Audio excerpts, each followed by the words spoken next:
Nothing makes me feel more accomplished as a backyard barbecue cook than a beautiful pile of perfectly cooked ribeyes. And this one, we're leveling up with a homemade coffee seasoning blend. These are coffee crusted ribeyes. One of the most delicious bites I think I've had in a while.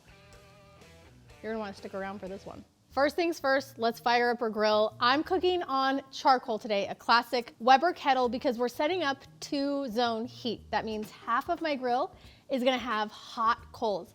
The other half of the grill won't have any. That'll give me an indirect zone and a high heat cooking zone. I'm sticking with charcoal because it's my favorite way to cook and add some of that delicious smoky backyard grill flavor that I don't think you can get any other way. Now, most of the time it takes charcoal a good 15 minutes to really ignite and preheat the inside of your grill, which is perfect because we need to make our own coffee rub seasoning and take the chill off of our steaks from the fridge. I've got 3 beautiful ribeyes. These are prime ribeyes. When you're buying steak at the store, one of the things that you want to look for the most is the marbling on the inside of the steak. These little flecks of fat are all flavor. And when you're buying ribeyes specifically, I'll always seek out ribeyes that have a nice fat spinalis, this moon-shaped muscle across the top.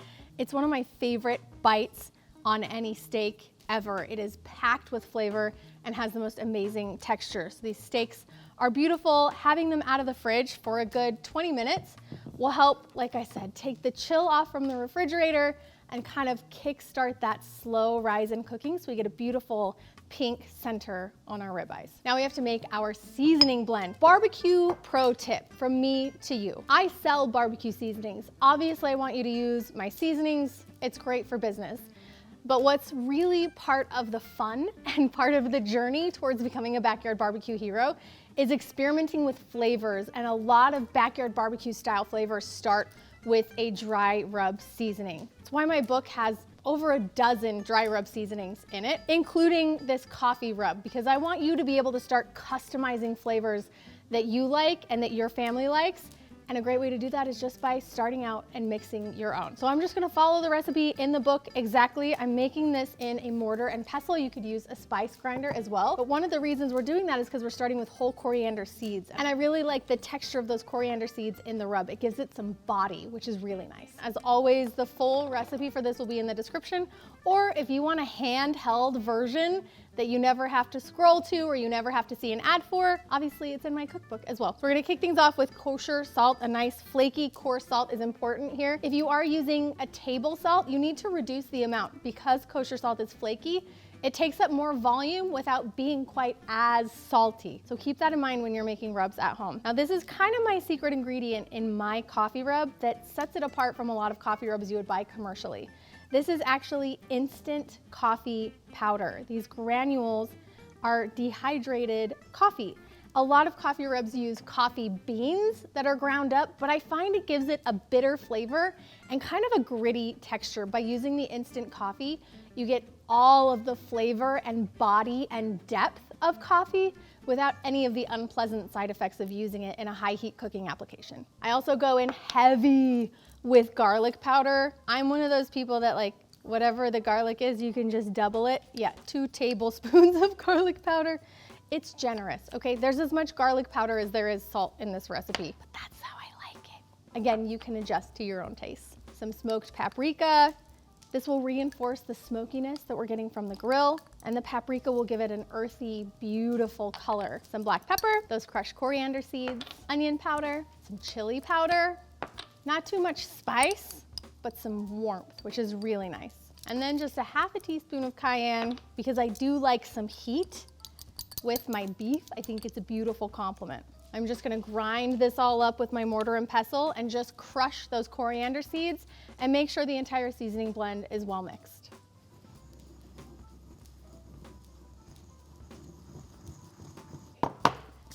It smells so good out here between the charcoal and these fresh ground seasonings.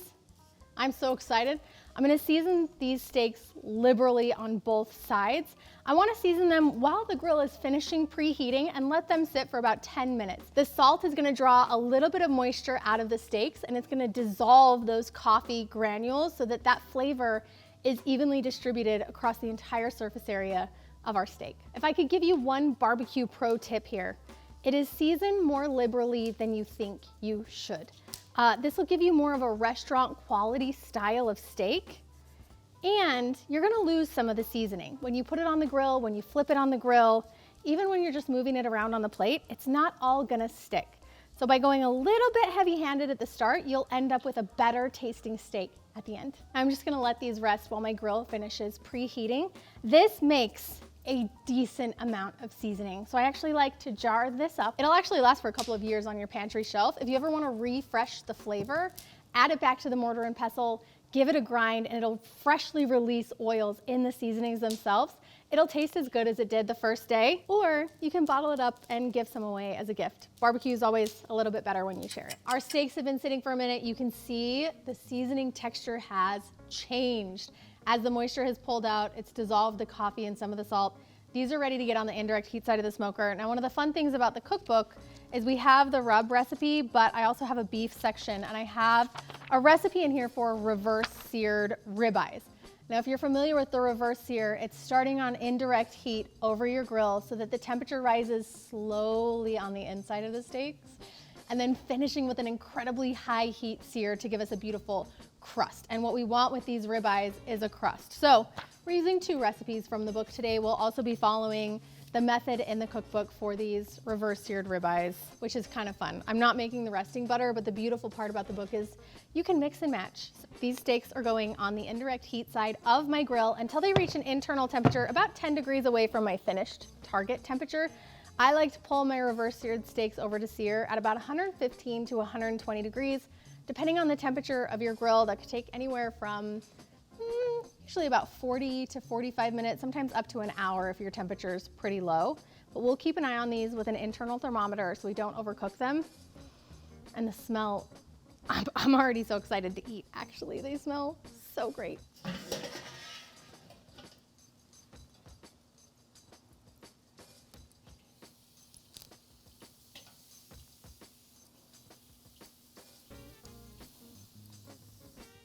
Steaks have been on for about 20 minutes. I'm gonna give them a flip.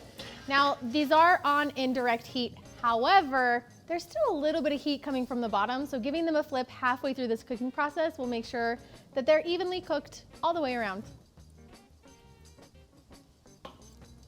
Oh no. It's slippery and I broke the tail.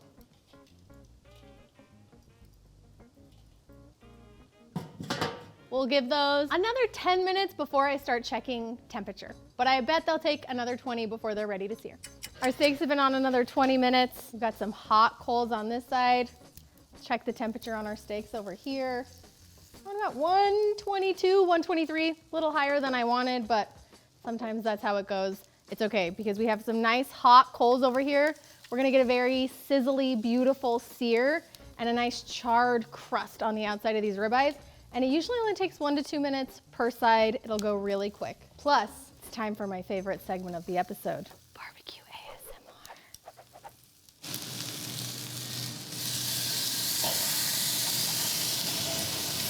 Hey, don't cook that much.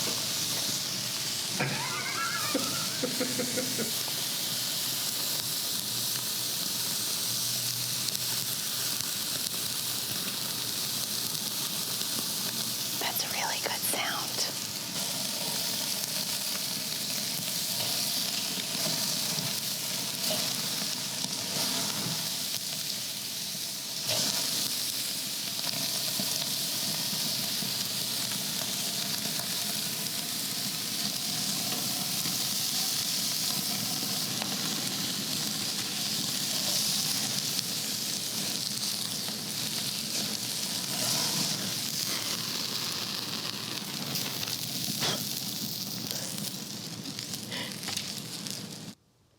My eyes are watering and my hair smells like smoke, but lucky for me, that's Taste Test Todd's favorite perfume. We're gonna let these steaks rest for just a couple of minutes and then we're ready to cut them open, see how we did on the inside, and more importantly, give them a test. But just by looking at them, I'm already so happy. You can see this beautiful crust on the outside from that sear and the coriander in our rub. My mouth is watering.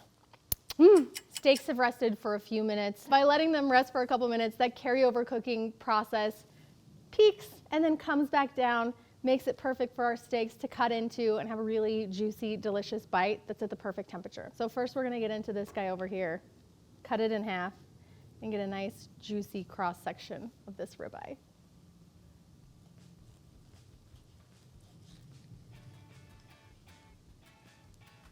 Oh, she looks great. It is so incredibly juicy. Now we steal a bite.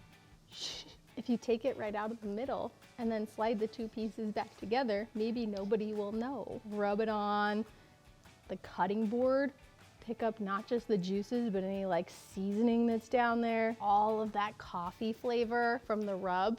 And of course, all of the garlic too.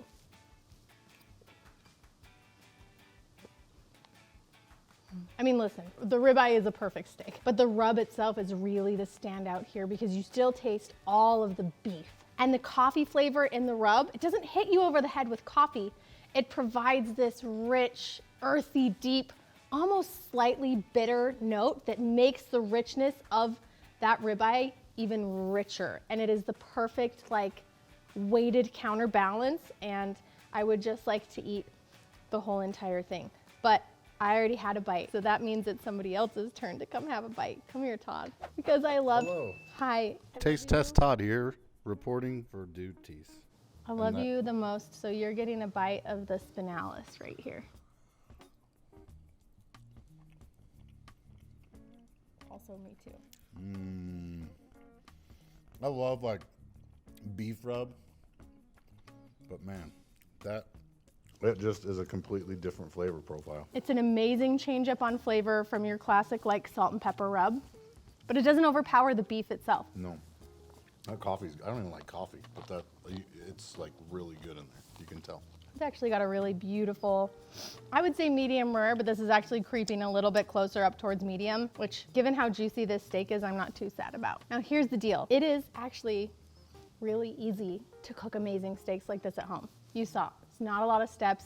It's not that difficult. And when you start playing with flavors, it's actually so much fun to be able to take a beautiful piece of meat like this and turn it into an absolutely delicious meal for your friends and family. And hey girl, hey, that's what it's all about. Indeed. We want to have fun barbecuing. I want to teach you how to make barbecue better so you can feed the people you love and become a backyard barbecue hero.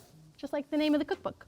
You can have that one too. Oh, thanks for that surprise. You're so welcome. But here's the deal.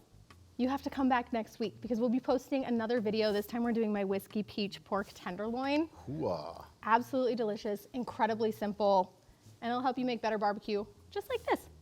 Sticky, sweet whiskey peach, baby. We'll see you next week. Yum. Basketball. Woo! There you go. Todd already added charcoal to my grill for me. That's really fortunate. Everybody needs a Todd. When food is heating up on the grill, it actually gains, pardon me, thermogenic momentum. I don't even know if that's true. I feel like I just made that up. It keeps getting hot after you take it off the grill. I shouldn't say big words because I don't always know what they mean. And the coffee doesn't necessarily taste like, I have to sneeze, hold on. You can bring your camera with you, babe. It's okay. Oh my gosh, we almost all just died. So many things.